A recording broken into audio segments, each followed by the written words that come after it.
Hello everyone, আসসালামু আলাইকুম। আজকে আমি আপনাদের সঙ্গে শেয়ার করব কাঁকরোল ভাজা রেসিপি। আজকের রেসিপির জন্য মা প্রথমেই কড়ার মধ্যে দিয়ে দিচ্ছে পেঁয়াজ কুচি আর পরিমাণ মতো সর্ষের তেল।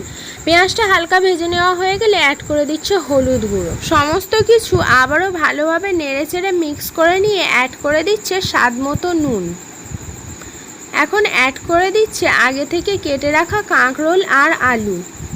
কাঁকরোল আর আলুটা মশলার সঙ্গে ভালোভাবে নেড়েচেড়ে মিক্স করে নিচ্ছে। কিছুক্ষণ পর কাঁকরোল আর আলুটা ভালোভাবে সিদ্ধ হয়ে গেছে। এখন অনবরত নেড়ে নেড়ে কাঁকরোল আর আলুটা কড়া করে ভেজে নিচ্ছে। কাঁকরোল আর আলুটা নেড়ে নেড়ে কড়া করে ভেজে নেওয়া হয়ে গেছে। এখন একটি প্লেটের মধ্যে তুলে নিচ্ছে। আজকের কাঁকরোল ভাজা রেসিপিটা এই পর্যন্তই। ফিরে আসবো আবারও নেক্সট কোনো রেসিপি নিয়ে। সম্পূর্ণ রেসিপিটা দেখার জন্য ধন্যবাদ।